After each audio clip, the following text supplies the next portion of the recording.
السلام علیکم ورحمۃ اللہ وبرکاتہ۔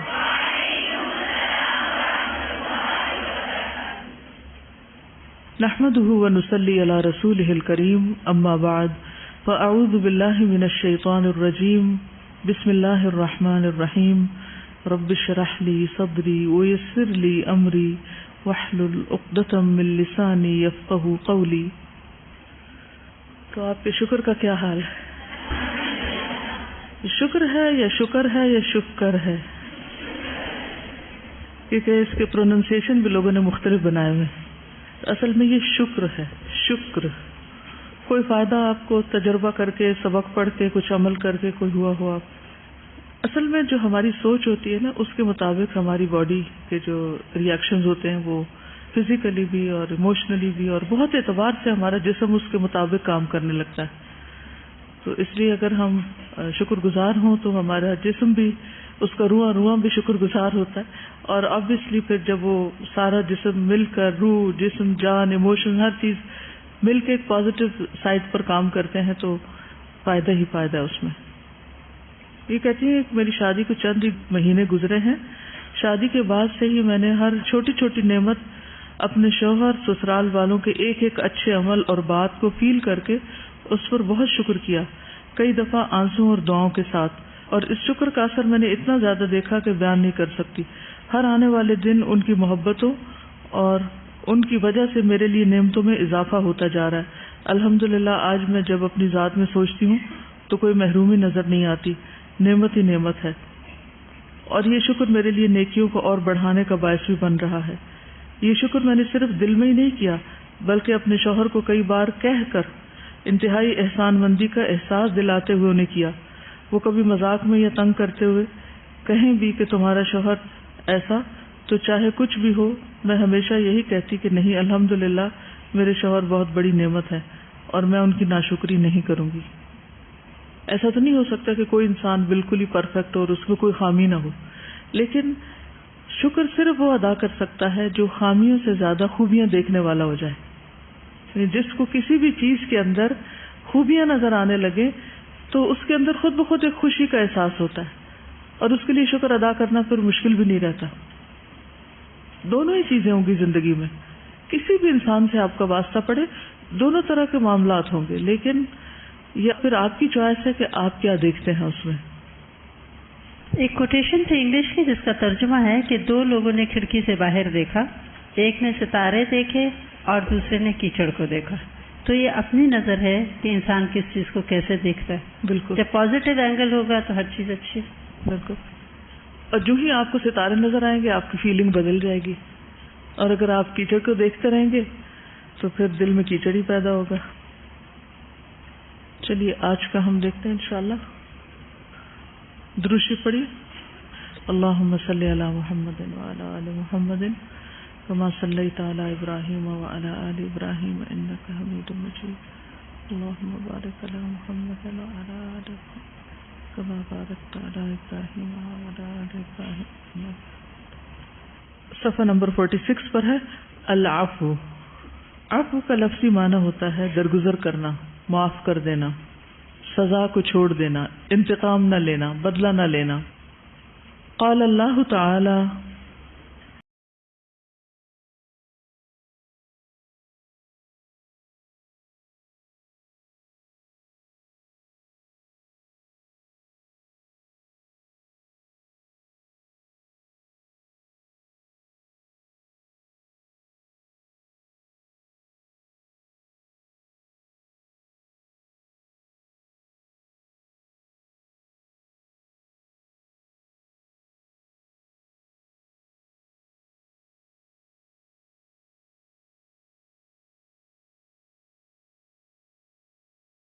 يحب المحسنين۔ اللہ تعالیٰ کا ارشاد ہے، اور اپنے رب کی بخشش اور جنت کی طرف لپکو، دوڑو، جلدی کرو، جس کا عرض آسمانوں اور زمین کے برابر ہے، اور جو متقی لوگوں کے لیے تیار کی گئی ہے۔ وہ لوگ جو خوشحالی اور تنگی میں خرچ کرتے ہیں اور غصے کو پی جانے والے ہیں اور لوگوں کو معاف کرنے والے ہیں، اور اللہ تعالیٰ نیکی کرنے والوں سے محبت رکھتا ہے۔ وسارعوا، دوڑو، تیز چلو، اگر آپ امیجن کریں کہ آپ ایک وسیع میدان میں ہیں اور آپ کے سامنے پہاڑوں کا ایک خوبصورت سلسلہ ہے اور آپ کو بتایا جاتا ہے کہ پہاڑوں کے اس پار ایک بہت خوبصورت محل ہے اور اس میں بہترین قسم کی نعمتیں ہیں اور ہر طرف ہریالی ہے، پھل ہیں اور پانی بہ رہا ہے اور جنت کی جتنی بھی ڈسکرپشن ہے اگر وہ آپ امیجن کر سکے، اور آپ کو کہا جا رہا ہے کہ آپ چلو، دوڑو، جلدی کرو اور اس وادی کو پار کر جاؤ، تو دوسری طرف وہ آرام دہ ٹھکانہ تمہارا منتظر ہے، تو کیسے چلیں گے آپ؟ کیسے چلیں گے؟ سنجیدگی سے، تیز چلیں گے نا۔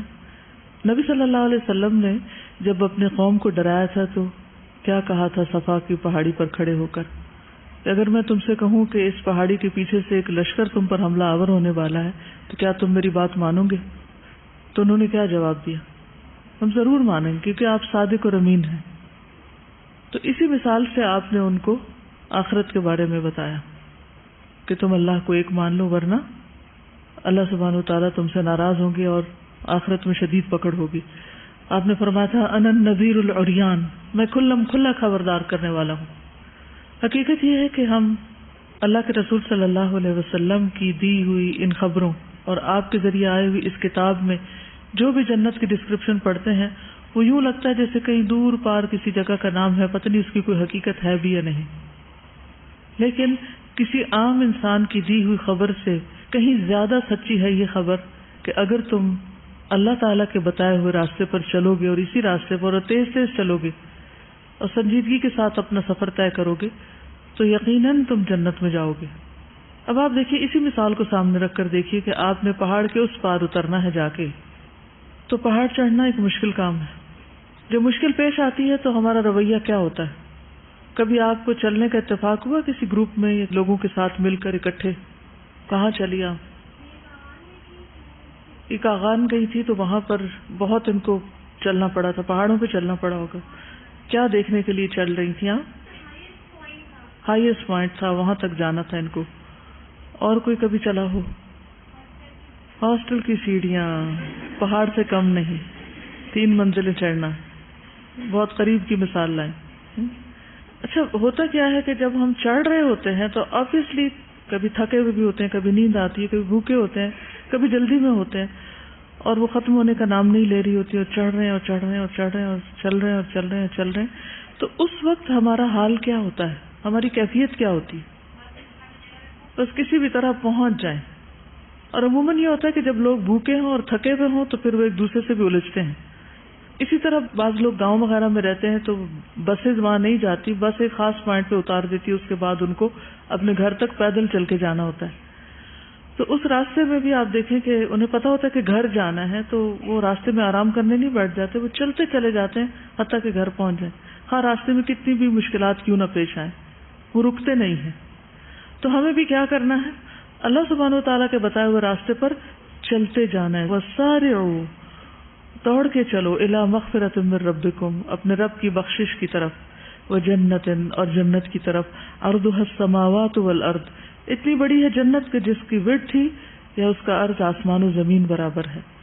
اعدت للمتقین، جو اللہ سے ڈرنے والوں کے لیے تیار کی گئی ہے۔ کون ہے وہ؟ ان کی کیا خوبیاں ہیں، کیا صفات ہیں؟ الذین ينفقون فی السراء والضراء، کہ وہ دینے والے ہیں، خوشی میں بھی اور تکلیف میں بھی، ہر حال میں وہ خرچ کرنے والے ہیں، لوگوں پر، اپنے پر، دوسروں پر، ضرورت کے وقت، دوسروں پر احسان کرتے وقت۔ اور کیا کرتے ہیں؟ والکاظمین الغیظ، یعنی کچھ تو دینے والے ہیں اور کچھ روکنے والے ہیں۔ روکتے کیا ہیں؟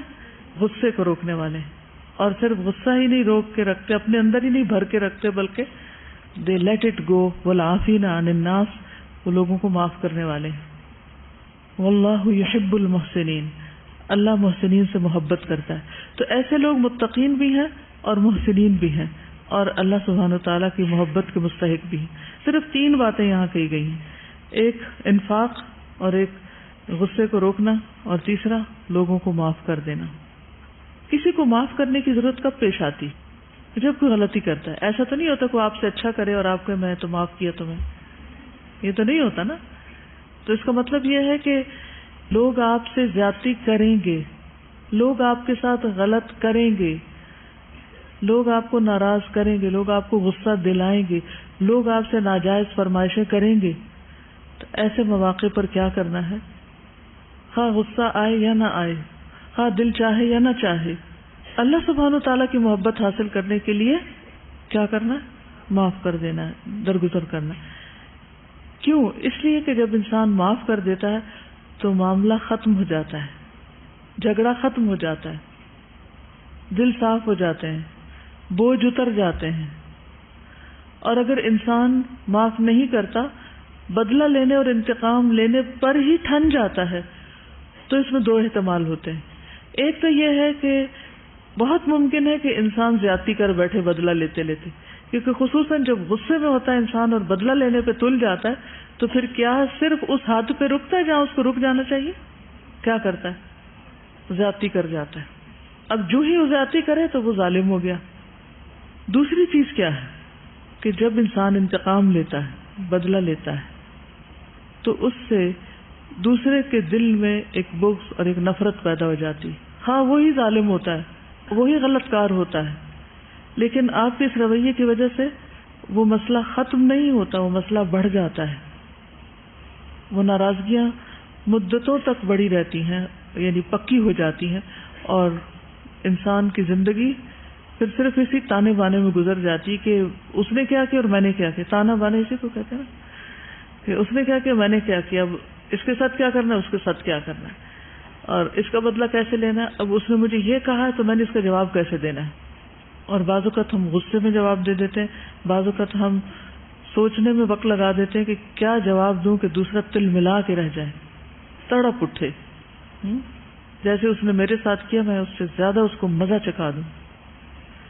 ٹھیک ہے، جتنا کوئی آپ کے ساتھ زیادتی کرے اتنا بدلہ آپ لے سکتے ہیں، لیکن قرآن مجید میں ہر جگہ اللہ سبحانہ وتعالی معاف کرنے کی بات کرتے ہیں، خصوصاً معاملہ جب اپنی ذات کا ہو۔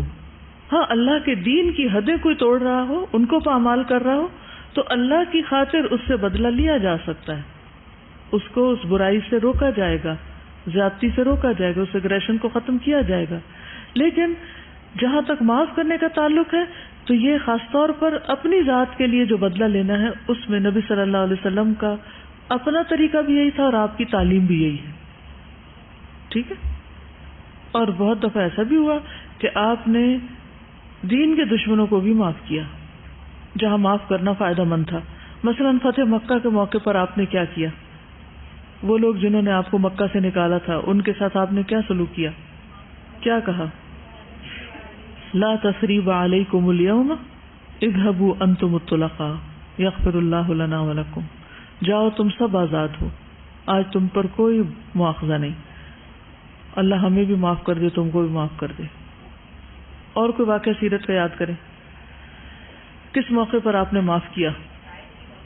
طائف کے موقع پر، جبکہ آپ کے سامنے کھلی آپشن تھی، جبریل آئے تھے کہ آپ اجازت دیجئے اور ان کو دو پہاڑوں کے درمیان میں پیس کے رکھ دیتے، لیکن آپ نے معاف کر دیا۔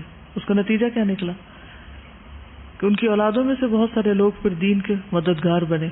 اور کوئی واقعہ یاد کیجئے، ایک اعرابی نے آپ کے گلے سے چادر کھینچی تھی جس سے آپ کو نشان بھی پڑ گیا تھا، تو اس موقع پر بھی آپ نے اس سے ناراضگی اور غصے کا سلوک نہیں کیا بلکہ درگزر کیا۔ ہاں جی، آپ جی کوڑا پھینکنے والی عورت کو معاف کیا، اور جی حضرت حمزہ کے قاتل وحشی کو اسلام قبول کرنے پر معاف کر دیا۔ اور آپ دیکھیے کہ اس معافی کا کتنا بڑا فائدہ ہوا۔ اس نے کیا کیا تھا پر وحشی نے جنگ یمامہ میں کس کو قتل کیا تھا؟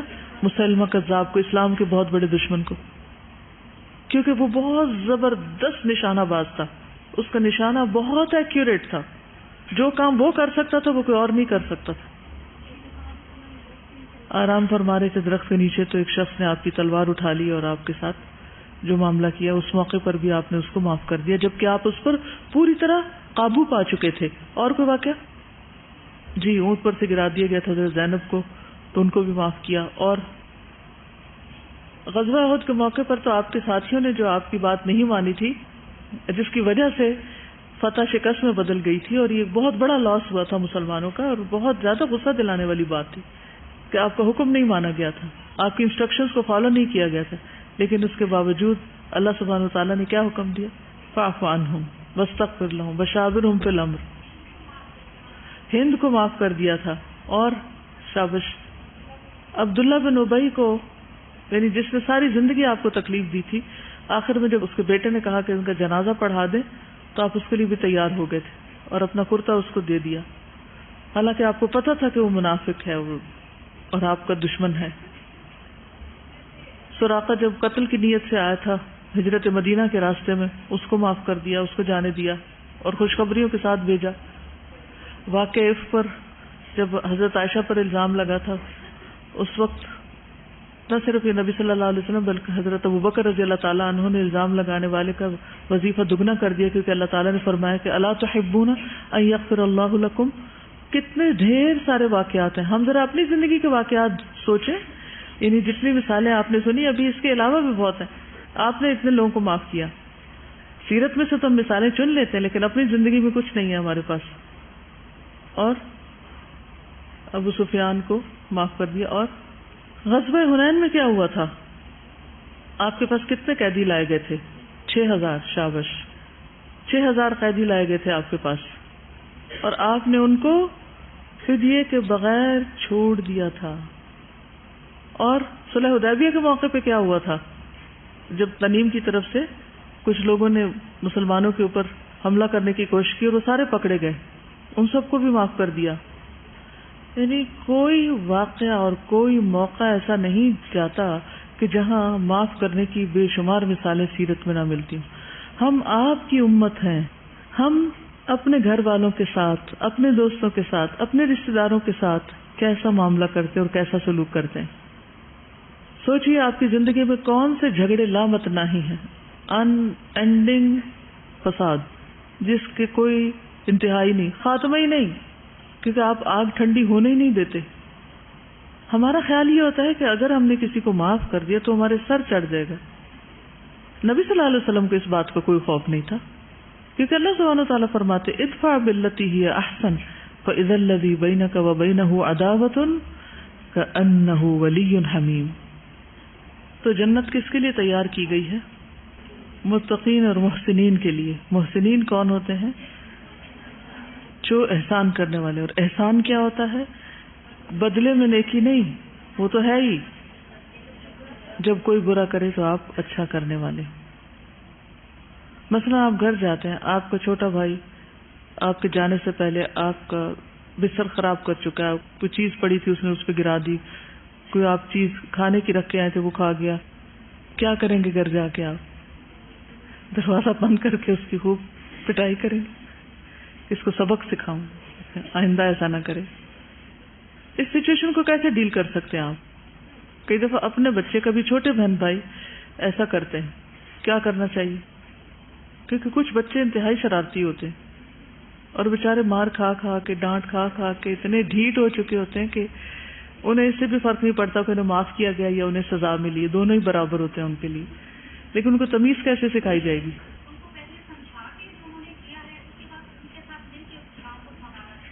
ہاں یہ بھی ٹھیک ہے، ان کو پہلے سمجھایا جائے، لیکن ابھی تو ان کا ذہن پریشان ہے، وہ سمجھنے کی کیفیت نہیں ہے ان میں، کہ اس وقت وہ اپنے دفاع میں لگا ہوا ان کا ذہن، کیونکہ وہ ڈرے ہوئے ہیں. تو جب کسی کا ذہن کسی اور طرف لگا ہوا اور آپ سمجھا رہے ہو تو وہ ورڈز اوپر سے گزر جاتے ہیں. کیا کریں گے؟ Reverse psychology. وہ کیا؟ اچھا اور کرو.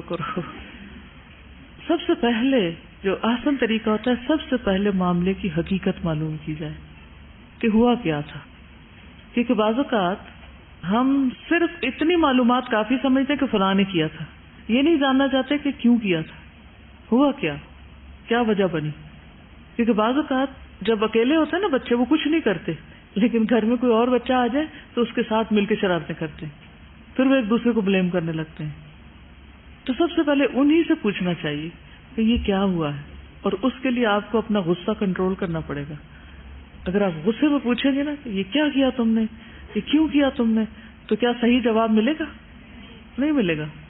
تو اس وقت آپ کو صحیح جواب جاننے کی ضرورت ہے تاکہ آئندہ کے لیے بھی آپ محتاط ہوں اور ان کی اصلاح بھی کر سکیں.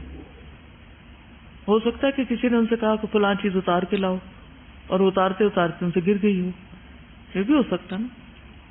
تو بہت سی چیزیں، بہت سے واقعات جن پر ہم غضبناک ہو جاتے ہیں، ان کی حقیقت کچھ اور ہوتی ہے، معاملہ کچھ اور ہوتا ہے، اور ہمیں کچھ اور نظر آ رہا ہوتا ہے، لہٰذا ہم آؤ دیکھ نہ تاؤ اور ہم ایک ایکشن شروع کر دیتے ہیں جس کے نتیجے میں اور فساد بڑھ اٹھتا ہے.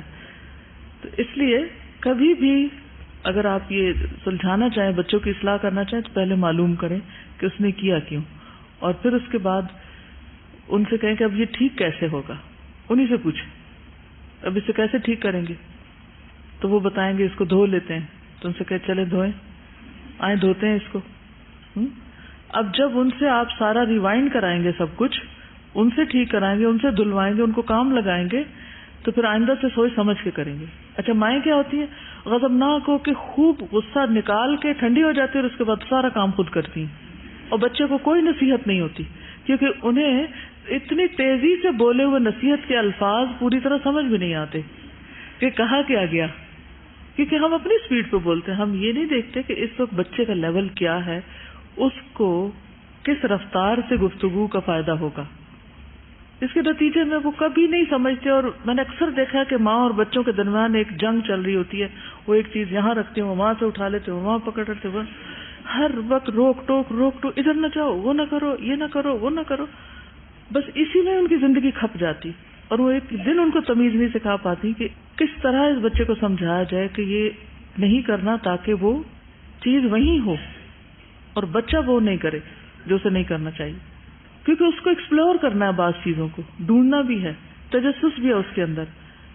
تو اس کو ایک حد تک کچھ کرنے بھی دیں، مہلت بھی دیں کہ وہ کچھ خرابی کر سکے. تو ایسی صورت میں جب تک وہ غلطی نہیں کریں گے وہ سیکھیں گے بھی نہیں. تو ایز لانگ ایز وہ غلطی بہت بڑی نہیں، وہ سیکھنے والے ہیں، تو تھوڑا سا اگر کچھ گرا دیں گے، کچھ خراب کر دیں گے تو کوئی بہت بڑی بات نہیں. مثلا بچہ جب کھانا سیکھتا ہے، کچھ مائیں ہوتی ہیں نا بچوں کو فینسی کپڑے پہناتی رہتی، پھر اس کے بعد اگر وہ کچھ کھانے لگتے تو انہیں ہاتھ سے چمچ نہیں پکڑنے دیتی، کہتے میں خود کھلاؤں گی. پھر وہ ساری زندگی خود ہی کھلاتی رہتی ہیں، کیونکہ بچہ کھائے گا تو وہ گرائے گا بھی. تو گرانے دیں ایک دفعہ، اور اس کو طریقہ بھی سکھائے اور ساتھ گرانے بھی دیں. اور جو گرا کے خود ہی ٹھیک کر لے گا، ایک دن وہ ماہر ہو جائے گا اور پھر نہیں گرائے گا. لیکن گرائے بغیر وہ کھانا نہیں سیکھے گا. تو کتنے دن آپ سمیٹ کے اس کو کھلاتے رہیں گے، کتنے دن اسپون فیڈنگ کرتے رہیں گے. اینی وے ہمیں یہ سب کچھ کرنا کیوں ہے؟ لوگوں کو کیوں معاف کر دینا ہے؟ تاکہ اللہ تعالیٰ ہمیں معاف فرما دے. وہ ساری الی مغفرۃ، اللہ کی بخشش کی طرف دوڑو. کیسے؟ لوگوں کو معاف کر کے. جب تم معاف کرو گے تو تمہیں معاف کیا جائے گا. لوگوں کی غلطیاں نظر آتی ہیں، کیا اپنی نہیں نظر آتی؟ اپنی غلطیاں بھی دیکھو اور ان پر معافی مانگو. اور مغفرت کے لیے بہترین چیز کیا ہے؟ صدقہ کرنا. ينفقون في السراء والضراء والكاظمين الغيظ. اور ایک اور صدقے کی قسم ہے اپنے غصے کو روک لینا. بعض اوقات کسی کو دے کر اس کا دل خوش کر کے ہم احسان کرتے ہیں، اور بعض اوقات اپنے غصے کو روک کر دوسرے پر احسان کرتے ہیں، اور بعض اوقات ان کے غلطی اور قصور کو معاف کر کے. قرآن مجید میں سورۃ النساء میں بھی اللہ تعالیٰ فرماتے ہیں ان تبدوا خیرا او تخفوه او تعفوا عن سوء فان اللہ کان عفوا قدیرا. اگر تم کوئی نیکی ظاہر کرو یا اسے چھپاؤ یا کسی برائی سے درگزر کرو تو بے شک اللہ ہمیشہ سے بہت معاف کرنے والا، ہر چیز پر قدرت رکھنے والا ہے. یعنی اللہ سبحانہ وتعالیٰ قدرت رکھتے ہوئے معاف فرماتا ہے. تو اصل معافی کیا ہے؟ کہ جب انسان دوسرے سے بدلہ لینے پر قادر ہو اس وقت معاف کرے، اور معاف اس طرح کرے کہ جس میں احسان جتانے کا حصہ نہ ہو. جیسے سورۃ الحجر 85 میں فرمایا فاصفح الصفح الجمیل، بس درگزر کرو خوبصورت طریقے سے درگزر کرنا. خوبصورت طریقے سے درگزر کرنا کیسے ہوتا ہے؟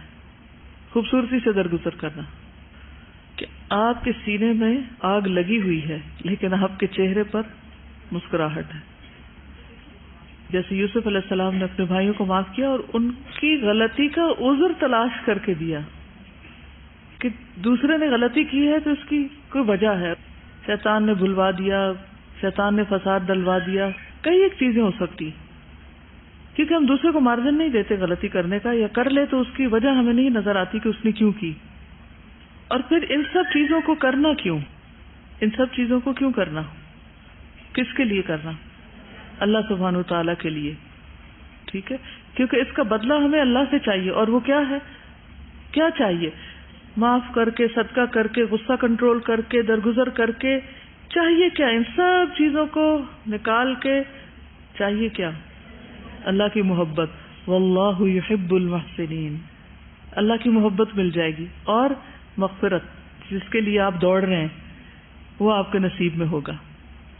رسول اللہ صلی اللہ علیہ وسلم نے فرمایا 3 چیزوں کی ذمہ داری پر میں قسم کھاتا ہوں، صدقہ مال کو کم نہیں کرتا، معاف کرنے سے اللہ تعالیٰ بندے کی عزت میں اضافہ کرتے ہیں. قسم کھا کے آپ نے یہ بات فرمائی. اور جو اللہ کے لیے تواضع اختیار کرتا ہے اللہ تعالیٰ اس کو بلندی عطا فرماتے ہیں. اور پھر اللہ سبحانہ وتعالیٰ نے خود حکم بھی دیا ہے کہ معاف فرما دو. قال اللہ تعالیٰ خذ العفو وأمر بالعرف وأعرض عن الجاہلین. اللہ تعالیٰ کا ارشاد ہے عفو اختیار کرو اور نیک کام کرنے کا حکم دو اور جاہلوں سے کنارہ کشی کر لو، درگزر کرو، اعراض برتو. خذ العفو وأمر بالعرف وأعرض عن الجاهلين. عفو اختیار کرو، نیک کام کرنے کا حکم دو، جاہلوں سے اعراض برتو. تو گویا یہ اللہ تعالیٰ کا حکم بھی ہے، کرو مہربانی تم اہل زمین پر، خدا مہربان ہوگا عرش بری پر. اگر تم چاہتے ہو کہ اللہ تعالیٰ کی مہربانی ہو، محبت حاصل ہو، تو پھر کیا کرنا ہوگا؟ اس حکم پر عمل کرنا ہوگا، معاف کرنا ہوگا. اور خاص طور پر اگر آپ امر بالمعروف اور نہی عن المنکر کرنا چاہتے ہیں، لوگوں کو اچھی باتیں بتانا چاہتے ہیں، مثلا آپ کا دل چاہتا ہے کہ جو آپ سیکھتے ہیں اوروں سے بھی شیئر کریں، کس کا دل چاہتا ہے؟ اچھا، پھر کیا آپ کر پاتے ہیں یا مشکل ہوتی؟ ہاں، کیوں مشکل ہوتی ہے؟ اس کی کیا وجہ ہے؟ وہ مانتے نہیں. کیوں نہیں مانتے؟ آپ کی بات کیوں نہیں سنتے؟ وہ اگر وہ ہمارے عمل کا حصہ نہیں تو اس وجہ سے بھی دوسرے نہیں سنتے. ایک اور وجہ بھی ہوتی ہے، ہمارے تعلقات دوسروں کے ساتھ اچھے نہیں ہوتے. اگر ہمارا اخلاق ہی اچھا نہیں، بیسک مینرز ہی نہیں ہم میں، تو پھر اگر ہم انہیں بتانے جائیں کہ آپ یہ نیکی کا فلاں کام کرو تو وہ کیا کہیں گے؟ پہلے آپ خود عمل کر لو پھر ہمیں بتانا. جی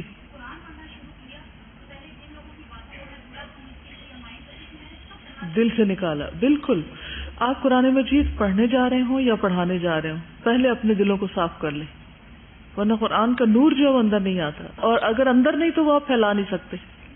امر بالمعروف کے لیے پہلی شرط پیچھے کیا ہے؟ خذ العفو، ان کے قصور، ان کی غلطیاں معاف کرو. تو جو شخص دین کو پھیلانا چاہتا ہے، دین کی دعوت دینا چاہتا ہے، وہ یہ چاہتا ہے، اس کے دل میں یہ ہمدردی اور خیرخواہی ہے کہ ہر بندے تک اچھی بات پہنچ جائے، پھر پہلے اس کو دوسروں کو معاف کرنا سیکھنا پڑے گا، دوسرا کام بعد میں ہوگا. اب ایسا بھی ہوتا ہے کہ بعض اوقات آپ معاف کر دیتے ہیں اور آپ ان کو اچھی بات بھی بتاتے ہیں، ان کی خیرخواہی بھی کرتے ہیں، لیکن وہ آپ کو معاف نہیں کرتے. وہ ہر روز جھگڑا کرتے ہیں، ہر روز آپ کو آپ کا ماضی یاد دلاتے ہیں، کوئی نہ کوئی بات کیے چلے جاتے ہیں. پھر کیا کریں گے آپ؟ ہاں، اس کا اعتراف کر کے اس کے بعد ان سے اعراض برتیں، یعنی ان کے بحث کا جواب نہ دیں. وَأَعْرِضْ عَنِ الْجَاهِلِينَ. معاشرے میں ہر طرح کے لوگ ہوتے ہیں نا، کچھ ایسے ہوتے ہیں کہ اگر آپ ان کو معاف کریں تو وہ آپ کے بے حد قدردان ہو جاتے ہیں. تاریخ سے مثال لائیے، ثمامہ بن اسال، کیا ہوا تھا؟ کسی کو واقعہ آتا ہے؟ ثمامہ بن اسال کا واقعہ معلوم ہے کسی کو؟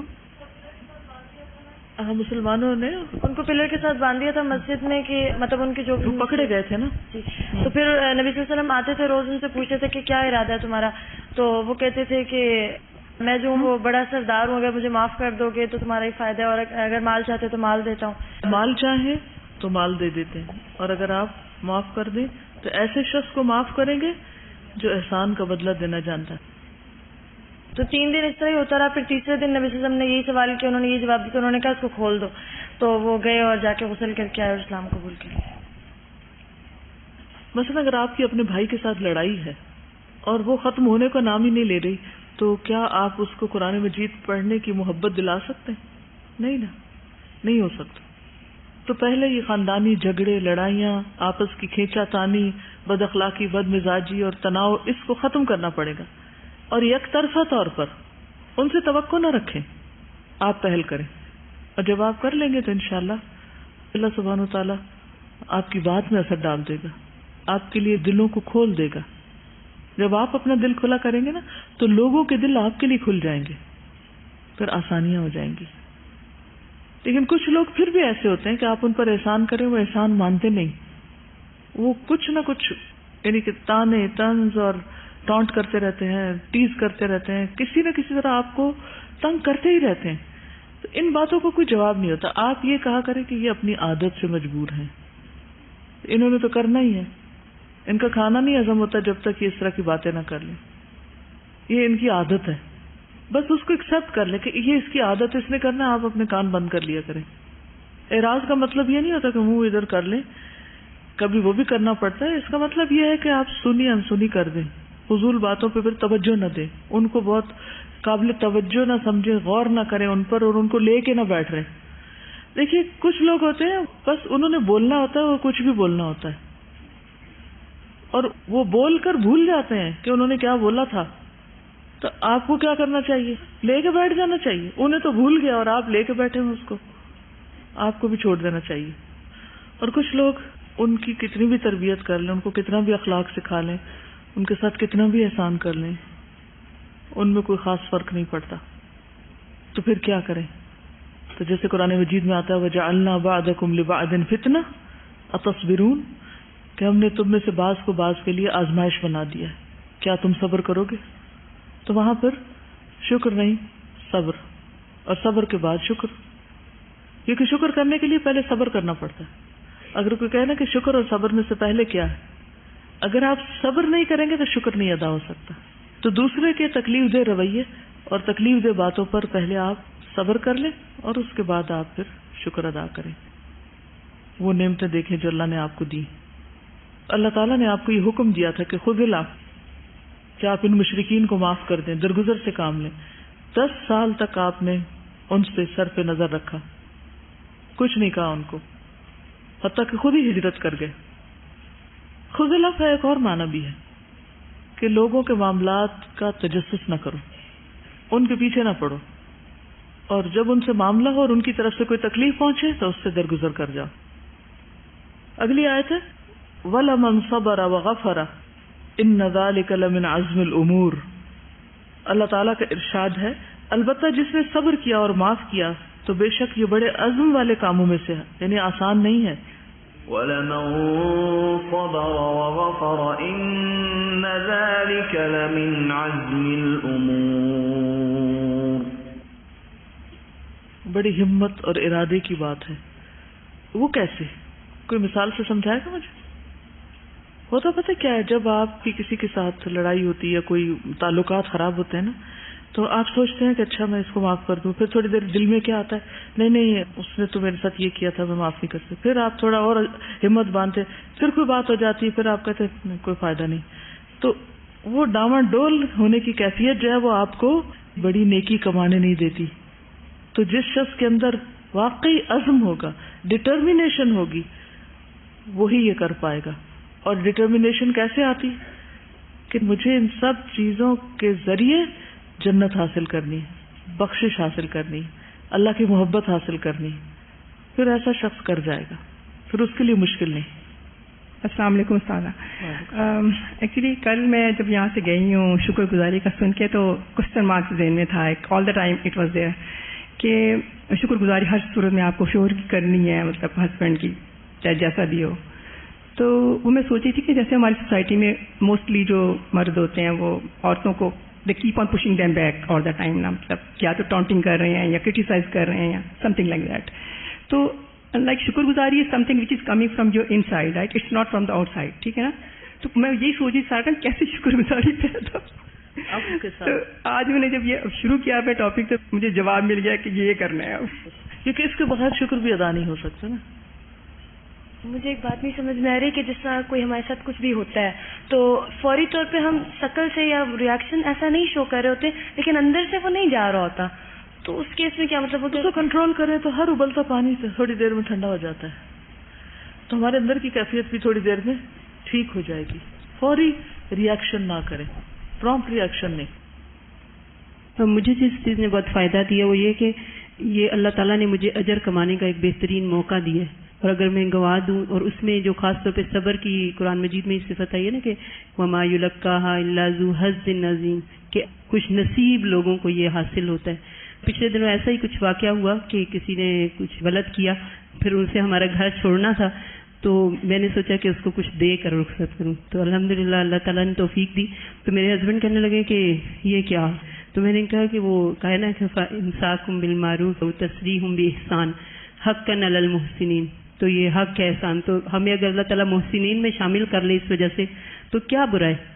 یعنی یہ اللہ تعالیٰ ایک موقع دے رہا ہوتا ہے ہمیں اتنا خوش نصیب بننے کا، تو ہم اس کو گنوا دیتے ہیں. بالکل پریکٹس کرنی چاہیے، کرتے کرتے ہو جائے گا. دیکھیے تو صحیح، ہر کام شروع میں مشکل ہوتا ہے لیکن کرتے رہنے سے آ جاتا ہے اور اللہ کی توفیق ہوتی. تو گویا اللہ تعالیٰ نے جس چیز کا حکم دیا ہے اس پر اللہ تعالیٰ بے پناہ اجر دینے والا ہے، اور یہ قابل قدر کام ہے، قابل ستائش کام ہے. فضیل بن ایاز کہتے ہیں کہ جب کوئی شخص تم سے کسی اور کی شکایت کرے، کبھی کی کسی نے، تو اسے کہو بھائی معاف کر دو، کیونکہ معاف کرنا تقویٰ کے زیادہ قریب ہے.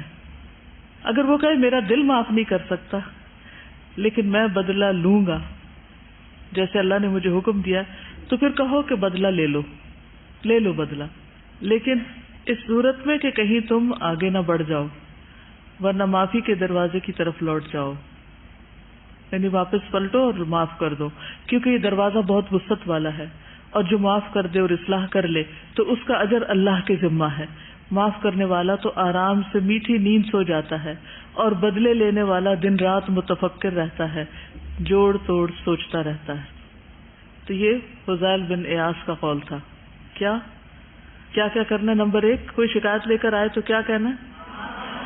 معاف کر دو. شکایت کب کوئی کسی کے لے کے آتا ہے؟ جب کوئی پریشان ہوتا ہے، تنگ ہوتا ہے، اور وہ آپ سے حل چاہتا ہے کہ آپ مجھے بتائیں کہ میں جوابی حملہ کیسے کروں، تو آپ اس کو بتائیں کہ معاف کر دو. اگر وہ کہ نہیں میں نہیں کر سکتا، تو کہ اچھا جاؤ بدلہ لے لو، تم بھی کر لو، لیکن یہ یاد رکھنا کہ تم ظالم نہیں بن جاؤ. اور اگر یہ سمجھو کہ نہیں میں بدلہ لینے میں ظالم بن جاؤ گے تو پھر دوبارہ واپس پلٹ آؤ. یعنی دو ہی چیزیں نا، یا بدلہ ہے یا معافی. تو بہتر کیا ہے؟ معاف کرنا. معاف کرنے کا انسٹنٹ فائدہ یہ ہوتا ہے کہ آپ آف لوڈ ہو جاتے ہیں، یعنی جتنا آپ کے دل پہ بوجھ پڑا ہوتا ہے وہ ہٹ جاتا ہے، آپ ریلیکس ہو جاتے ہیں، آرام کی نیند سوتے ہیں. دوسروں کو معاف کرنا دراصل اپنے آپ کو معاف کرنا ہے، کیونکہ آپ اپنا ہی بھلا کر رہے ہوتے ہیں. کیونکہ اللہ سبحانہ وتعالیٰ فرماتے ہیں وَلْيَعْفُوا وَلْيَصْفَحُوا أَلَا تُحِبُّونَ أَن يَغْفِرَ اللَّهُ لَكُمْ وَاللَّهُ غَفُورٌ رَحِيمٌ. سورۃ النور 22. اللہ تعالیٰ کا ارشاد ہے اور انہیں چاہیے کہ معاف کر دیں اور درگزر کریں. کیا تم پسند نہیں کرتے ہو کہ اللہ تعالیٰ تمہیں بخش دے؟ اللہ بخشنے والا اور رحم فرمانے والا ہے. گویا انسان جب دوسروں کو معاف کرتا ہے تو اپنے لیے معافی کے دروازے کھول لیتا ہے. چاہیے کہ معاف کر دیں، درگزر کریں. کیا تم نہیں چاہتے کہ اللہ تعالیٰ تمہیں معاف کر دے؟ تو کون نہیں چاہتا کہ اس کے گناہ معاف ہوں؟ سبھی چاہتے ہیں نا ہم. تو اس کے لیے کیا کرنا ہوگا؟ دوسروں کو معاف کرنا ہوگا. یہ آیت کس کے بارے میں اتری تھی؟ حضرت ابوبکر رضی اللہ تعالیٰ عنہ کے سلسلے میں، کہ جب انہوں نے اس شخص کا وظیفہ روک دیا تھا جس نے ان کی بیٹی پر الزام لگایا تھا، تب ان پر حد جاری کر دی گئی، اور اس کے بعد کیا فرمایا گیا کہ ان کو معاف کر دو. انہوں نے اپنے کیے کی سزا بھگت لی، معاف کر دو، درگزر کرو. کیا تم نہیں چاہتے کہ اللہ تعالیٰ تمہیں معاف کر دے؟ تو انہوں نے جواب میں کیا کہا تھا کہ ہاں اے اللہ، ہم چاہتے ہیں کہ ہمیں معاف کر دیا جائے. اور پھر اس کے بعد انہوں نے اس شخص کا وظیفہ دگنا کر دیا تھا.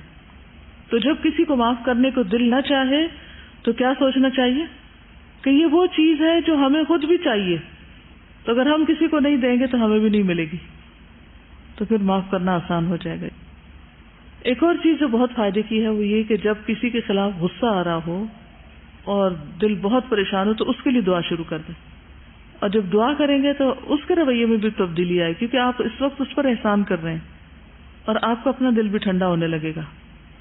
تو یہ چیز بھی انسٹنٹلی آپ کو فائدہ دے گی. قال اللہ تعالی والذین یجتنبون کبائر الاثم والفواحش واذا ما غضبوا هم یغفرون. سورۃ الشورى آیت 37. اللہ تعالیٰ کا ارشاد ہے، اور جو لوگ بڑے بڑے گناہوں اور بے حیائی کی باتوں سے پرہیز کرتے ہیں اور جب بھی غضبناک ہوتے ہیں تو وہ معاف کر دیتے ہیں. اور اس کے بارے میں ان عبداللہ یعنی ابن زبیر فی قوله خذ العفو قال امر نبی اللہ صلی اللہ علیہ وسلم ان یأخذ العفو من اخلاق الناس. سیدنا عبداللہ بن زبیر رضی اللہ عنہ اللہ تعالیٰ کے فرمان خذ العفو کے بارے میں کہتے ہیں کہ اللہ کے نبی صلی اللہ علیہ وسلم کو حکم دیا گیا کہ لوگوں کے اخلاق کے بارے میں درگزر کریں. یہ عبداللہ بن زبیر کی وضاحت ہے اس آیت کے بارے میں. اللہ کے پیارے بندوں کی صفات بیان کی جا رہی ہیں کہ وہ بڑے بڑے گناہوں سے بچتے ہیں, کبیرہ گناہوں سے بچتے ہیں, اور خاص طور پر فحش چیزوں سے. فحش چیزوں میں کیا چیزیں آتی ہیں؟ فحش چیزیں زنا, عمل قوم لوط, عریاں لباس پہننا, گالی گلوچ کرنا, یہ ساری چیزیں اس میں آتی. اور وَإِذَا مَا غَضِبُوا, جب ان کو غصہ آتا ہے ہم یغفرون, تو معاف کر دیتے ہیں. کیا ہم ان میں شامل ہیں؟ ہم کہاں کھڑے ہیں؟ لوگوں کو تو مکھی پہ بھی غصہ آ جاتا ہے, مچھر پہ بھی آ جاتا ہے. کیا ہوتا ہے جب کوئی مکھی ایک سے دوسری دفعہ تنگ کرے تو عموماً لوگ کیا کرتے ہیں, کیسے ری ایکٹ کرتے ہیں, اور بعض اوقات اس کو مارنے میں اپنا ہاتھ توڑ بیٹھتے ہیں. تو جو لوگ مکھی مچھر پر اتنا ری ایکٹ کرتے ہیں وہ انسانوں کے ساتھ کیا کیا نہیں کرتے ہوں گے. تو معاف کرنا دراصل کیا ہے؟ رد عمل کی نفسیات سے بچنا, کہ ری ایکٹ نہیں کرنا, اس کو اپنے اندر کنٹرول کرنا ہے, اس کو بند کرنا ہے, اس کو ختم کرنا ہے, اور اس کو چینلائز کرنا ہے, بہتر روٹ لینا ہے.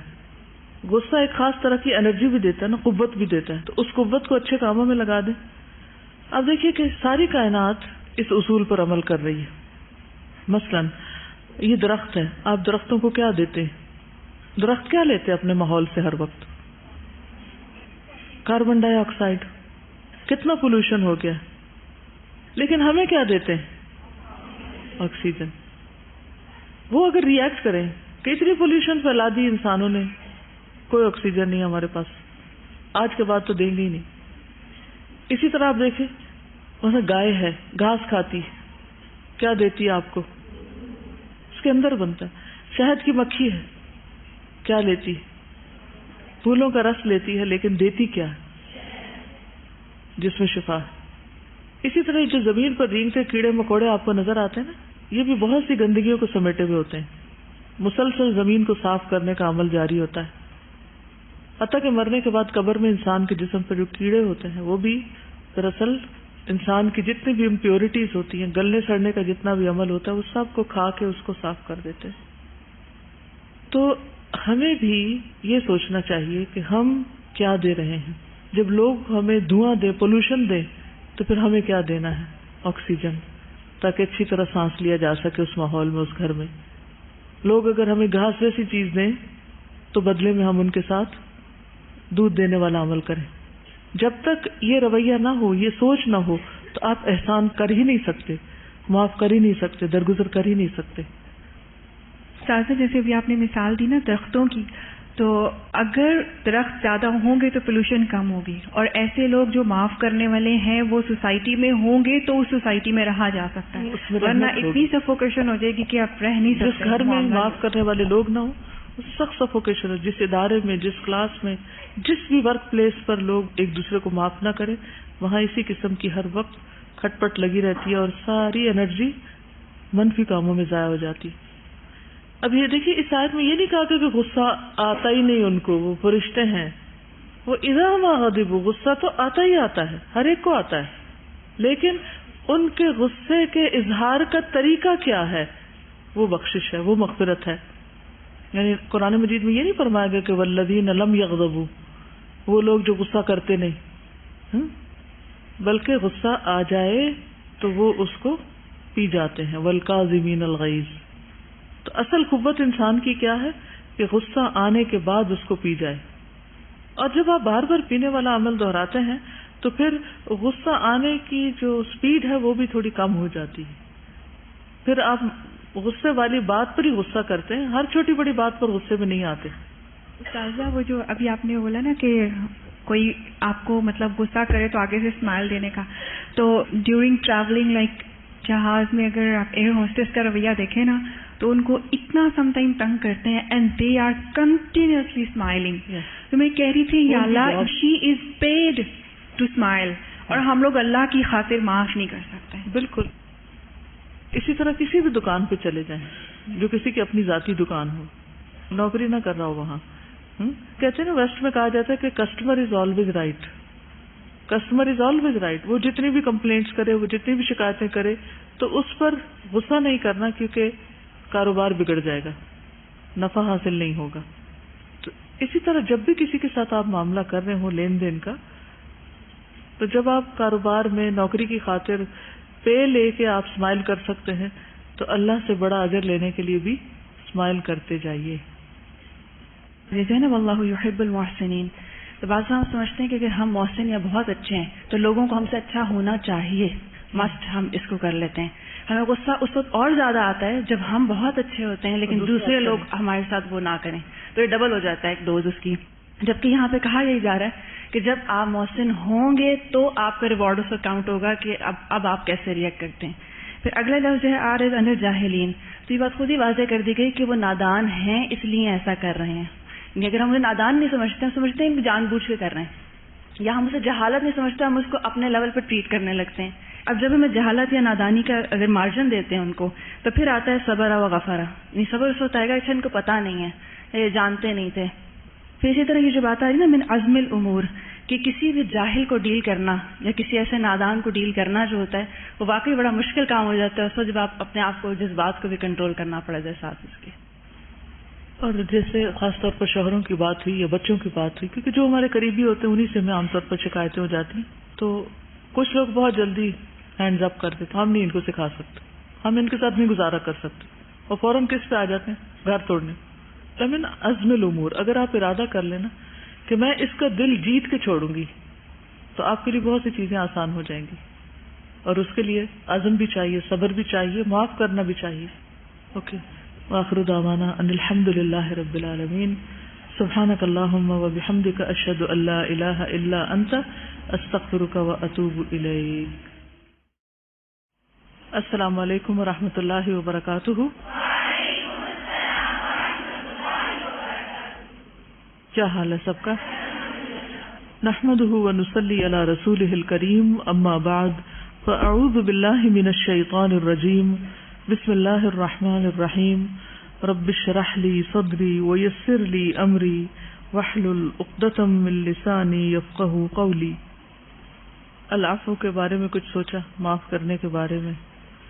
کسی کے ساتھ کوئی واقعہ پیش آیا ہو جو اس کو دل پر ناگوار گزرا ہو، برا لگا ہو، تکلیف ہوئی ہو، اور پھر آپ نے سوچا ہو لیٹ اٹ گو، کیونکہ العفو کا معنی ہوتا ہے الترک، چھوڑ دینا.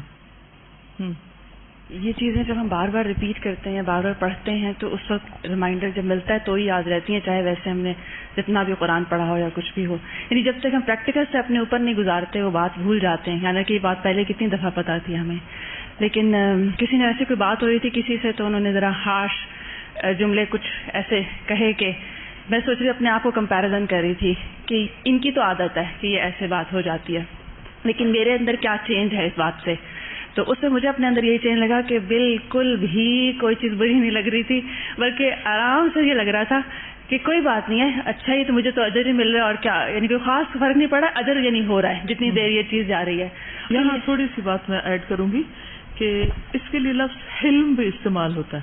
الحلم، حلم ہوتا ہے ترک الغضب، یعنی جس وقت کوئی غصہ دلانے والی بات کرے اس وقت انسان غضبناک نہ ہو، اپنے آپ کو کنٹرول میں رکھے.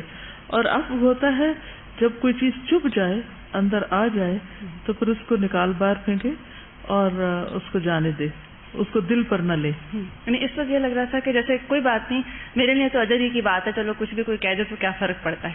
اور دوسرا ان کے لیے دعا کر جا رہی تھی اللہ ان کو معاف کر. یعنی عفو والی بات ذہن میں آ رہی تھی کہ صرف میرا نہیں، ان کو بھی فکر ہونی چاہیے کہ اللہ ان کو ساتھ ساتھ معاف بھی کر دے، ان کو پتہ نہیں ہے نا. بالکل، یعنی ہم خود بھی معاف کر دیں اور دوسرے بھی معاف کر دیں.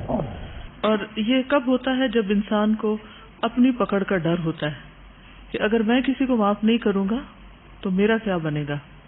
ٹھیک ہے، اپنی محرومی کا جب احساس ہو، اپنے ساتھ آئندہ مستقبل میں جو حساب کتاب ہونے والا ہے اگر اس کا یقین ہو، تو پھر انسان دوسرے کو اچھی طرح معاف کر سکتا ہے. یہ جب ہم روز روز ایسا لیسن پڑھتے ہیں تو آہستہ آہستہ پھر ہماری جو سوچ ہے نا اس کا اینگل چینج ہوتا جاتا ہے اور ہمیں ہر چیز میں پھر یہی نظر آنے لگتا ہے. پرسوں میں نے اپنی واک کے لیے گئی کافی عرصے کے بعد صبح پارک میں, اور اس سے پہلے میں گئی تھی جب. اتنے عرصہ کیوں لگایا آپ نے؟ پڑھنے میں لگ گئے تھے؟ نہیں, وہ اب سستی.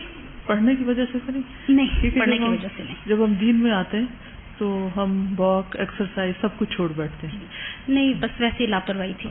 اچھا, روٹین جب سٹارٹ ہوئی ہے تو میں نے واک شروع کی, اور کچھ عرصہ پہلے جب میں گئی تھی تو جو پودے انہوں نے لگائے تھے پارک میں وہ چھوٹے چھوٹے سے تھے, اور اب جب میں گئی تو وہ تقریباً درمیانے سائز کی بشیز اور جھاڑیاں اور درخت بنے ہوئے تھے. تو میں نے اس دوران میں ایک چیز نوٹ کی کہ کئی درخت تھے جو کہ بہت ہیلدی تھے, اور وہی درخت یعنی ایک وقت میں لگے ہوئے تھے, اور 2 درخت سے ایک جگہ خاص طور پہ میں نے دیکھا تو تیسرا کمزور سا تھا ساتھ. جب میں لاسٹ ٹائم گئی تھی تو تینوں ایک جتنے تھے. تو پھر مجھے اس سے یہ ہوا کہ جیسے وسطبق الخیرات میں ہوتا ہے کہ اپنے وزن اتار پھینکو اور آگے کی طرف بڑھتے ہیں پھر ہم نیکی کرنے کے لیے, تو ایسے ہی میں نے کمپیریزن کیا ان پودوں کو دیکھ کے انسانوں کے ساتھ کہ ہم لوگ بھی جو آگے پھلتے ہیں پھولتے ہیں یا خیر پاتے ہیں یا ترقی کرتے ہیں, تو اگر ہم اپنے اندر سے یہ ناراضگی, غصہ, نفرت اور یہ چیزیں نکال دیں تو ہم زیادہ فلرش کر سکتے ہیں. جی, آپ دیکھیے کہ العفو میں 2 مختلف طرح کے معنی پائے جاتے ہیں, 2 بنیادی معنی ہیں. ایک تو ہے ترک, چھوڑ دینا, معاف کر دینا, اور دوسرا ہے مال کی کثرت یعنی بڑھنا, زیادہ ہونا. واعف اللحا کا مطلب ہوتا ہے داڑھی کو بڑھاؤ, یعنی اس کو چھوڑ دو تاکہ وہ زیادہ ہو جائے. تو اس میں جب انسان غیر ضروری چیزیں چھوڑ دیتا ہے بلا وجہ کا غصہ یا برحق بھی ہو, یعنی کئی دفعہ ایسا ہوتا ہے نا کہ کسی نے ہمارے پر واقعی زیادتی کی ہوتی ہے, ایک تو ہوتا ہے اسے ہم زیادتی سمجھ لیتے ہیں خواہ کسی نے ہمیں اگنور کیوں کیا, لیکن بعض اوقات اس کی ضرورت نہیں ہوتی کہ ہم اس کو اپنے اوپر لا کر دیکھیں, لیکن کسی نے واقعی ظلم کیا ہوتا ہے ہمارے ساتھ, تو اس کو بھی جب ہم معاف کر دیتے ہیں, چھوڑ دیتے ہیں, بھلا دیتے ہیں, تو اس کا ایفیکٹ کیا ہوتا ہے کہ ہماری گروتھ شروع ہو جاتی ہے. یعنی کسی کے ساتھ عفو کا رویہ اختیار کرنے سے خود ہم دوسری طرف بڑھنے لگتے ہیں, یعنی ہمارا اپنا عفو جو ہے ایک اور سینس میں گروتھ ہونے لگتی ہے, اور اس کے بغیر ہو نہیں سکتی, کیونکہ آپ کے پاس جو انرجی ہے, جو بھی چیزیں ہیں, وہ یا تو غصہ منانے میں لگیں گی اور یا پھر کسی اچھے کام میں, کریٹو اور پروڈکٹیو کام میں لگیں گی. تو اب یہ آپ کی چوائس ہے کہ آپ اس کو کہاں استعمال کرتے ہیں. کیا کہا میں نے, بتائیے ذرا. عفو کے 2 بنیادی معنی کیا ہیں؟ ایک چھوڑ دینا اور دوسرا بڑھنا یعنی مال کی کثرت ہونا. اسی لیے قرآن مجید میں آتا ہے نا, یسألونک ماذا ينفقون قل العفو, یہ پوچھتے ہیں کہ کیا خرچ کریں, کہہ دیجئے جو ضرورت سے زائد ہو. العفو ضرورت زائد یعنی جو بڑھا ہوا ایکسٹرا. جیسے بال بڑھ جاتے ہیں تو ہم کیا کرتے ہیں, ٹرم کر دیتے ہیں, ان کو کٹ کر کے ان کو ایک شیپ میں لاتے ہیں. اسی طرح جب گلاس میں اپنے پانی ڈالا وہ ضرورت زیادہ اوپر تک چلا گیا تو وہ اس کو کیا کرتے ہیں, کم کرتے ہیں. کیوں کم کرتے ہیں؟ بھدا لگتا ہے نا, خوبصورت نہیں لگتا. آپ دیکھیں جنت میں جو ڈرنک پیش کیے جائیں گے وہ بہت اندازے سے بھرے ہوئے ہوں گے, یعنی کہ یہ نہیں کہ کوئی پانی مانگے تو بس ایسے اندھا دھند ڈال کے دے دیا, کچھ نیچے گرا کچھ گرتا چلا گیا. اسی لیے آپ دیکھیے کہ اوپر کچھ حصہ تقریباً 1 انچ یا اس سے کم حصہ خالی ہوتا ہے گلاس کا, تاکہ جو پینے والا ہے جب وہ پیے تو ایک دم اس کے منہ کو نہ لگے اور اس کے کپڑوں پہ نہ گر جائے. تو اسی طرح کوئی بھی چیز جب بڑھ جاتی ہے, جیسے پودے بڑھ جاتے ہیں تو کیا کرنا پڑتا ہے, ٹریمنگ کرنی پڑتی ہے, ان کو بھی کاٹنا پڑتا ہے. اور کوئی مثال سوچئے, نیلز, اللہ تعالیٰ چاہتے تو فکس کر کے نیل ہمارے لگا دیتے, کیا فرق پڑتا تھا. لیکن بہت ساری چیزیں ہمیں ایفرٹ لگا کے اپنی جو زائد ہوتی ہیں وہ اپنے سے ہٹانی پڑتی ہیں تاکہ ہم خوبصورت لگیں. اگر ہم نہیں ہٹائیں گے تو وہ ہماری بدصورتی کا سبب بن جائیں گی. اسی طرح جو مال کی کثرت ہے وہ انسان کو اگر اس میں سے وہ اللہ کا حق نہیں دیتا, بندوں کا حق نہیں دیتا, تو وہ اس کو بدصورت بنا دیتی. وہ کیسے؟ مال کی کثرت تو خوبصورتی دیتی ہے, بدصورت کیسے بناتی ہے انسان کو؟ بگاڑ کے رکھ دیتے. اور ایسا شخص جو کسی پر مال خرچ نہیں کرتا, بخیل ہوتا ہے, جس کے اندر ہرس ہوتی ہے, لالچ ہوتی ہے, شح ہوتی ہے, دوسروں کی نظر میں اس کا کیا مقام ہوتا ہے. مثلا اگر آپ اپنے کسی رشتہ دار کو, کسی عزیز کو, کسی دوست کو, کسی کو جانتے ہو کہ اس کو اللہ نے بہت کچھ دیا ہے لیکن وہ کبھی کسی پر کچھ بھی خرچ نہیں کرتا, تو آپ کے دل میں کیا ہوتا ہے اس کے لیے؟ پسندیدگی ہوتی ہے کہ کتنا مالدار ہے، آپ اسی پہ خوش ہوتے رہتے ہیں. اس کے برعکس ایک وہ شخص جس کو اللہ نے بہت کچھ دیا، وہ اپنے اوپر بھی خرچ کرتا ہے اور دوسروں پر بھی کرتا ہے، اس کے لیے آپ کے دل میں کیا ہوتا ہے؟ تو وہ اس کو زینت دے رہا ہے نا. وہ مال کا خرچ کرنا جو العفو ہے کہ وہ اس کی ضرورت سے زائد ہے، جب وہ دوسروں پہ خرچ کر رہا ہے تو وہ اس کو زینت دے رہا ہے. ٹھیک ہے. اچھا، کیا عفو کمزوری کی علامت ہے معاف کرنا؟ کیوں؟ آپ کسی کو معاف کر دیں گے تو لوگ تو آپ سے ناجائز فائدہ اٹھائیں گے. جی شاباش، معاف کرنے والے کی عزت بڑھا دی جاتی. امی جو تھی میری فون پہ بات کر رہی تھی کسی سے، اور میں پاس بیٹھی ہوئی سن رہی تھی، تو وہ بات ایسے بندے سے کر رہی تھی جس نے ان کے بیٹے کے ساتھ زیادتی کی ہوئی تھی. تو وہ یعنی جس طرح بات کر رہی تھی تو اس کا افیکٹ جو اس بندے کو پڑا تھا وہ تو مجھے نہیں پتا، لیکن جو میں پاس بیٹھی تھی اور میں دیکھ رہی تھی ان کو، اس کا اثر مجھ پہ بھی پڑا تھا کہ میرے دل میں ان کی بڑی عزت آ رہی تھی، حالانکہ بہت بڑی بات ہوئی تھی. تو معاف کرنا آسان نہیں تھا. بالکل. ایک ہوتا ہے صف، صاد پہ ہے صف، اور ایک ہوتا ہے عفو. صف ہوتا ہے کسی سے بدلہ نہ لینا لیکن دل میں کچھ نہ کچھ رکھنا. عفو ہوتا ہے نہ بدلہ لینا اور نہ ہی دل میں کچھ رکھنا. تو اس سے زیادہ ہو گیا نا، زیادہ بڑی بات ہو گئی. اسی طرح ہوتا ہے غفارہ کا معنی بھی معاف کرنا ہوتا ہے، اردو ترجمے کے اعتبار سے دیکھیں. اور عفا کا معنی بھی معاف کرنا ہوتا ہے، عفا یعفو عفو. تو غفارہ کا مطلب ہوتا ہے ڈھانپ دینا، کسی اور کو وہ دیکھنے نہ دینا. اور عفو کیا ہے؟ اس کو مٹا دینا. ٹھیک ہے. تو دونوں میں سے زیادہ بلیغ کیا ہوا؟ مٹا دینا. مثلا کسی نے کوئی غلطی کی تو آپ اس کی غلطی کا پرچار نہیں کرتے، ہر ایک کو نہیں لے کے بیٹھ جاتے اور بتاتے کہ اچھا فلاں ایسا کرتا ہے، فلاں ایسا کرتا ہے. آپ نے کیا کیا؟ اس کو ڈھانپ دیا، معاف کر دیا. ٹھیک ہے، چھپا دیا ایک طرح سے. لیکن عفو میں کیا ہوا کہ اس کے وہاں سے نشان بھی مٹا دیے، بات ہی ختم، یعنی باقی رہا ہی کچھ نہیں. پھر اسی طرح جو آپ نے دعا پڑھی، اللہم انی اسألک العفو والعافیۃ فی الدنیا والآخرہ، تو اس میں بھی اصل میں ہم کیا مانگتے ہیں اللہ تعالیٰ سے کہ اللہ تعالیٰ آپ ہمارے گناہوں کو مٹا دیں، ہمیں اپنی عافیت میں رکھے. کیونکہ گناہ جو ہے وہ اللہ تعالیٰ کا غضب بھڑکاتے ہیں. تو اگر اللہ تعالیٰ ہم سے ناراض ہو تو ہم کہاں سے عافیت میں رہ سکتے ہیں. تو عفو کا معنی کثرت بھی، اور عفو کا معنی ترک. ٹھیک ہے. عفو لغت میں اس جگہ کو بھی کہتے ہیں جہاں پر کوئی نہ چلا ہو. وہ جگہ کیسی ہوتی ہے؟ جہاں کسی کے بھی قدم نہ ہو، یعنی اس پر کوئی نشان ہی نہیں ہے. مثلاً صحرا میں آپ دیکھیں کہ جب ریت اڑتی ہے تو خوبصورت اس میں وہ آثار نظر آتے ہیں، اور اگر اس کے اوپر کوئی چلے تو کیا ہوتا ہے؟ وہ پیٹرنز خراب ہو جاتے ہیں. چلیے آیات کے بعد جو حدیث تھی، ان عبداللہ یعنی ابن الزبیر فی قولہ خذ العفو قال امر نبی اللہ صلی اللہ علیہ وسلم ان یأخذ العفو من اخلاق الناس.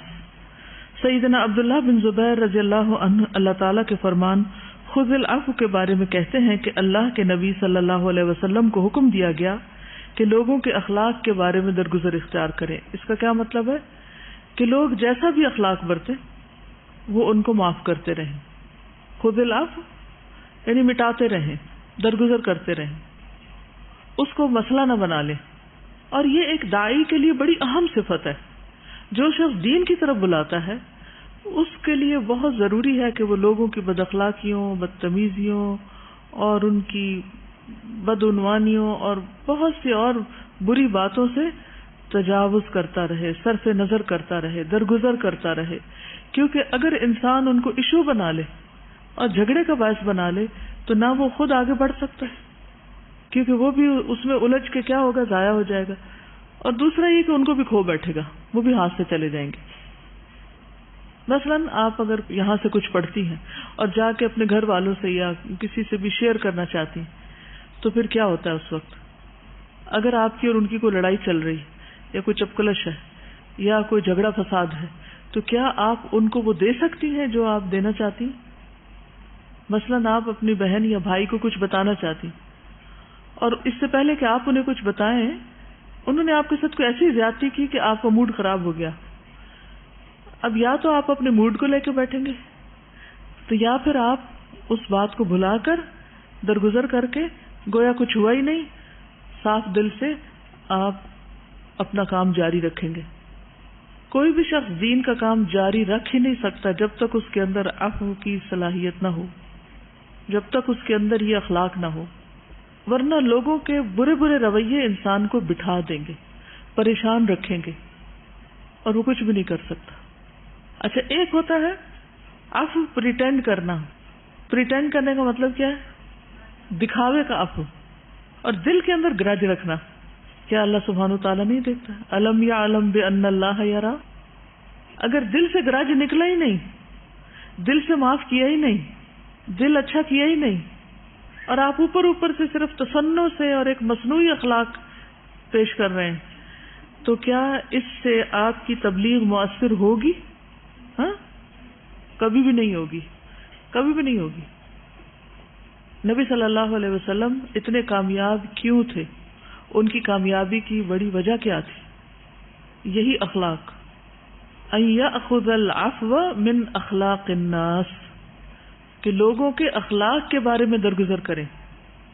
عام طور پر آپ نے دیکھا ہوگا کہ اگر آپ 10 لوگوں سے معاملہ کریں تو اس میں سے کتنے آپ کو با اخلاق ملیں گے؟ جی ہارڈلی کوئی ملے گا. کیونکہ اخلاق اس شخص کا ہوتا ہے کہ جب آپ اس کے ساتھ برا کریں تو جواب میں وہ پھر بھی اچھا کرے. یعنی یہ خوش اخلاقی نہیں ہے کہ کوئی آپ کے ساتھ اچھا کرے تو آپ بھی اس کے ساتھ بہت اچھے ہیں، بڑے میٹھے ہیں، بڑے دوست بن گئے ہیں، وہ آپ کی تعریف کر رہا ہے، آپ اس کی تعریف کر رہے ہیں، تو اس سے کیا ہوگا؟ یہ تو کوئی خوش اخلاقی نہیں، کیونکہ آپ بدلے کے طور پہ کر رہے ہیں. خوش اخلاقی یا اچھا اخلاق یہ ہے کہ جب وہ آپ کے ساتھ اچھا نہ کرے تو آپ اس کے ساتھ اچھا کریں اور پھر دل میں بھی نہ رکھیں. یہ اتنا مؤثر نسخہ ہے، اتنی تیر بہدف دوا ہے کہ بڑے سے بڑے دشمن کو دوست بنایا جا سکتا ہے، اور اس کے برعکس دوست دشمن بن جاتے ہیں. اگر یہ صفت نہیں ہوتی تو دوست بھی دشمن بن جاتے ہیں. تو آپ سب کو کسی نہ کسی درجے پر دین کی تعلیم اور تربیت کا کام کرنا ہے. تو آپ کی کامیابی یا ناکامی، آپ کی ترقی یا ترقی کا نہ ہونا اس بات پر منحصر ہے کہ آپ کے اندر یہ صفت کس درجے میں ہے. اور یہ صرف اسی کو نصیب ہوتی ہے جس کے اندر عزم الامور یا ایک بڑی ہمت، ایک ڈٹرمینیشن ہوتی ہے کہ مجھے یہ کرنا ہے، ہر قیمت پہ کرنا ہے، کیونکہ مجھے اس کا اجر اللہ سے چاہنا ہے. کوئی میرے ساتھ اچھا نہیں کر رہا اور مجھے 100% یقین بھی ہے کہ وہ میرے ساتھ نہیں اچھا کر رہا، پھر بھی آپ اچھا کرنے والے بنے، تب آپ کامیاب ہو سکتے ہیں. ورنہ وہ اور آپ برابر کے درجے پر ہیں. تو جو برابر کے درجے کے لوگ ہوتے ہیں وہ پھر برابر کے ہی رہتے ہیں، ان میں سے کوئی ایک فوقیت نہیں پاتا، اوپر نہیں اٹھتا، بڑا نہیں بن سکتا. نہ اس کا درجہ بڑا ہوتا ہے اور نہ اس کا کام بڑا ہوتا ہے.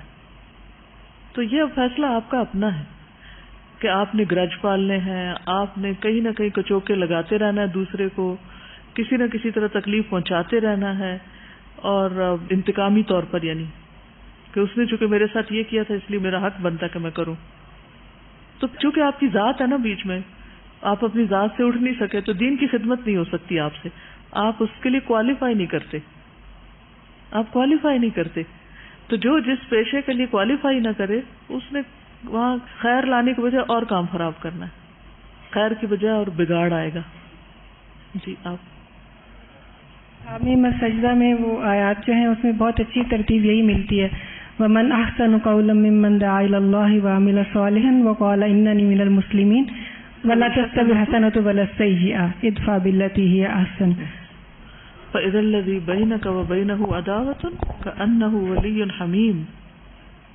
اپنے آپ کو چیلنج کیا کریں کہ یہ شخص جو میرا دشمن بنا ہوا ہے، میں نے اس کو دوست بنا کے چھوڑنا ہے، میں نے اس کو اپنا دوست بنا لینا ہے، تب دین پھیلے گا. اکا دکا کوئی ابو جہل ابو لہب رہ جاتے ہیں لیکن میجورٹی اسلام لے آتی ہے. اور اگر وہ بھی ختم ہو جائے نا وہ سارے کے سارے، تو پھر ہم بیٹھ جائیں کہ جی کام ہو گیا سارا. ایسے لوگ جو باقی رہ جاتے ہیں نا ہمارے لیے چھیڑ چھاڑ کرنے والے، وہ ہمیں جگائے رکھتے ہیں اور نہ ہم آرام کی نیند سوئیں، تو اس میں بھی خیر ہوتی. کیونکہ بعض اوقات انسان یہ کہتے ہیں میں تو اچھا ہی کرتا ہوں، ویسے بعض اوقات یہ ہماری اپنی بھول ہوتی ہے، ہم اچھا ہی کرتے ہیں، اپنے آپ کو سب اچھا کہتے ہیں. کسی کو پوچھے تو اپنے آپ کو برا کہے، ہر کوئی اپنی تعریف کرتا ہوا ملے گا، اور وہ بھی دھوکہ ہوتا ہے نفس کا. لوگوں سے پوچھیں آپ کتنے اچھے ہیں. تو اگر آپ یہ سمجھتے ہی ہیں اور واقعی سچ سمجھتے ہیں کہ آپ ہر ایک کے لیے بہت اچھے ہیں, تو پھر اس کے بعد کیا ہوگا؟ کوئی چیلنج ہی نہیں زندگی میں, آگے بڑھنے کے وہ راستے ہی نہیں رہتے. تو آگے انسان تبھی بڑھتا ہے جب اس کو کوئی چیز مضطرب رکھتی ہے, بے چین رکھتی ہے. جہاں اضطراب ختم ہو جائے, جہاں بے چینی ختم ہو جائے, وہاں ترقی ختم ہو جاتی ہے, پیشن ہی ختم ہو گیا. وہ جیسے ایک مشہور کہاوت ہے نا کہ جب میں بہو تھی تو مجھے ساس اچھی نہ ملی, جب میں ساس بنی تو مجھے بہو اچھی نہیں ملی.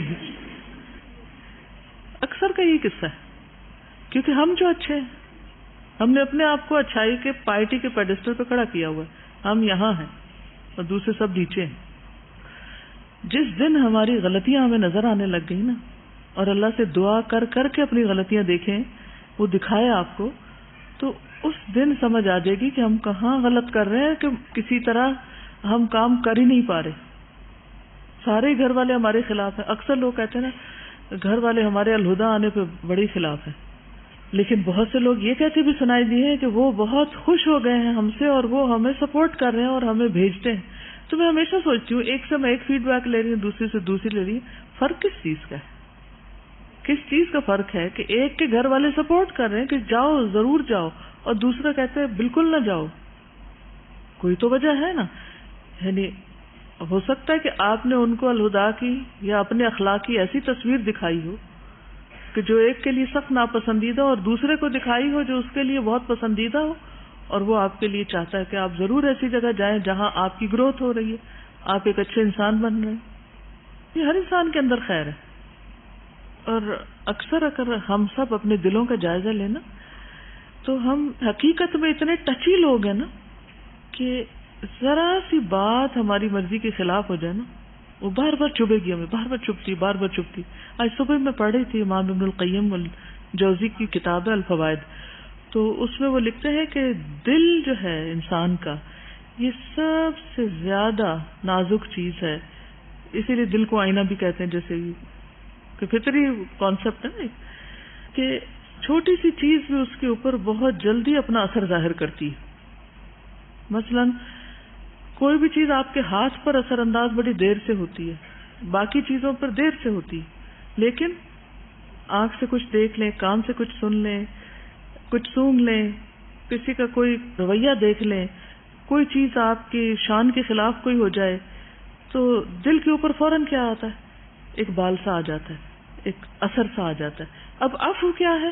اسی اثر کو مٹانا ہے. جو اس کو مٹانے میں کامیاب ہو جاتا ہے وہ آگے بڑھ جاتا ہے, لیکن جو اس اثر کو مٹا نہیں پاتا تو وہ کیا ہوتا ہے کہ انسان کی بعض اوقات وہ ایک لمحے کا اثر اس کی پوری زندگی کو کسی اور ڈگر پر لے جاتا ہے, اس کی زندگی کا رخ پھیر دیتا ہے. بعض اوقات وہی لمحہ ہدایت کا بن جاتا ہے, اور بعض اوقات وہی لمحہ وہی ایک جسچر گمراہی کا بن جاتا ہے. بعض اوقات وہی ایک چیز کسی انسان کے قریب تر آپ کو لے آتی, بعض اوقات وہی ایک ہلکا سا اثر انسان کو کوسوں دور لے جاتا ہے. تو اس لیے دل کی حفاظت بھی اور دل کو مضبوط رکھنا بہت ضروری ہے, اور اس کا زندہ رہنا بڑا ضروری. زندہ انسان ہوتا ہے نا, تو اس کے اوپر اگر کوئی مثلاً اگر آپ زندہ ہیں تو آپ کے اوپر اگر کوئی کٹ لگ جائے یا کوئی لکیر لگ جائے یا کوئی نشان لگ جائے تو کیا ہوتا ہے؟ جسم کام کر رہا ہوتا ہے نا, تو تھوڑی دیر کے بعد وہ لکیر مٹنے لگتی ہے, وہ نشان مٹنے لگتا ہے. لیکن مردہ کے اوپر اگر آپ کوئی کٹ لگا دیں تو کیا ہوتا ہے؟ وہ ہیل ہوتا ہے؟ وہ نہیں ہیل ہوتا. تو جن لوگوں کے دل زندہ ہوتے ہیں, جن لوگوں کے دل مضبوط ہوتے ہیں, جن لوگوں کے اندر ایمان کی قوت ہوتی, ان کے دلوں کے اوپر شیطان کے جب تیر آتے ہیں, وسوسے آئیں یا لوگوں کی باتیں آئیں یا ناپسندیدہ چیزیں آئیں, تو وہ ان کا اثر قبول نہیں کرتے. ان کے اندر ایسا نور ہوتا ہے کہ شیطان کے تیر سارے بھسم ہو جاتے ہیں, سب جلتے چلے جاتے ہیں وہ اس نور کی شدت اور حدت سے. لیکن جہاں اندھیرا ہے تو انسان کو خود بھی نظر نہیں آتا کہ کون سا وسوسہ کہاں جا کے بیٹھ گیا اور کون سا تیر کہاں جا کے لگا. ایسا شخص کبھی بھی پھر اپنے دل کی اصلاح کی فکر نہیں کرتا, کوشش ہی نہیں کرتا. تو بات ہو رہی تھی کہ خذ العفو, یہ اصل میں سورۃ الاعراف کی آیت نمبر 199 کی تفسیر ہے. خذ العفو وأمر بالعرف وأعرض عن الجاہلین. پہلی چیز کیا ہے؟ درگزر اختیار کیجیے، معاف کر دیجیے. وَأْمُرْ بِالْعُرْفِ، اور نیکی کا حکم دیجیے. نیکی کا حکم آپ دے نہیں سکتے جب تک کہ عفو کی صفت آپ کے اندر نہ ہو. وَأَعْرِضْ عَنِ الْجَاهِلِينَ، اور جاہلوں سے کنارہ کشی کیجیے. یعنی جو لا علم ہے، جنہیں مس انڈرسٹینڈنگ ہے. مس انڈرسٹینڈنگ بھی جہالت ہی کی ایک قسم ہے.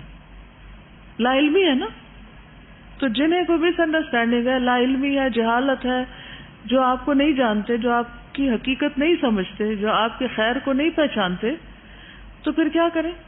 ان سے جھگڑا نہ کریں، ان سے درگزر کر جائیں.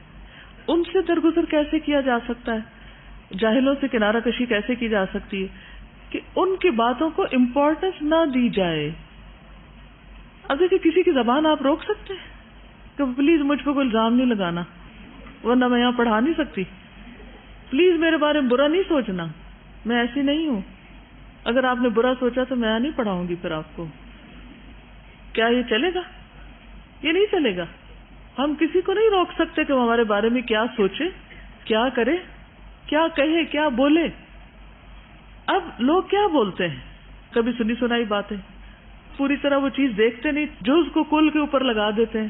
چھوٹی سی بات کوئی ہوئی، ناپسندیدہ ہوئی، اپنے سمجھانے میں فرق ہوا اور دوسرے نے نہ سمجھی تو اس کو الٹ سمجھ لیا، اس کا کچھ سے کچھ بنا لیا.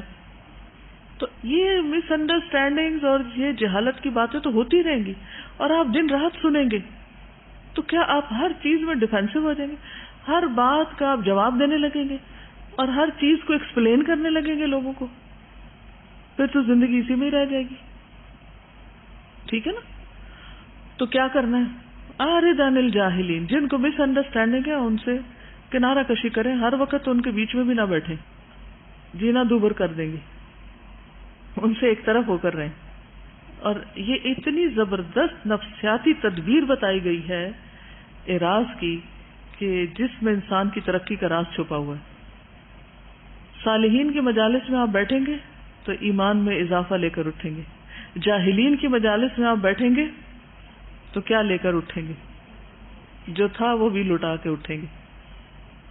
تو پہلے درجے پر تو ایسے لوگوں سے، ایسی دوستی سے، ایسے گروہوں سے اجتناب، جن کو سمجھ ہی نہیں کہ آپ کیا کر رہے ہیں، کیا کرنا چاہتے ہیں. اچھا یہ صرف مجھے بتا دیجئے کہ یہ باتیں کہیں آپ کے بہت اوپر سے تو نہیں گزر رہی، وہ چھت کو تو نہیں جا رہی نیچے آنے کی بجائے؟ کیونکہ اگر ان باتوں کے ساتھ آپ کو کچھ فائدہ ہو رہا ہے اور کچھ سچویشنز آپ کے ذہن میں آ رہی ہیں اور ان کا حل آپ کو مل رہا ہے، پھر تو فائدہ ہے ان باتوں کو، ورنہ تو وقت ضائع کرنا ہے. تو جاہلین کا مطلب ضروری نہیں ہوتا جن کے پاس ڈگری نہ ہو کہ وہ پڑھے لکھے لوگ نہیں، اس لیے مجھے قرآن نے کہا ہے کہ جاہلین سے اجتناب برتو، کنارہ کرو. بعض اوقات بہت پڑھے لکھے سمجھدار لوگ بھی آپ کو نہیں سمجھتے ہوتے، ان کی ماسٹری آپ میں تھوڑی ہے. ٹھیک ہے نا؟ وہ ہوں گے کسی اور چیز میں ماسٹر، لیکن وہ آپ کو نہیں سمجھتے. تو جب وہ آپ کو نہ سمجھے تو پھر بس معاف کر دیں ان کو. ٹھیک ہے نا؟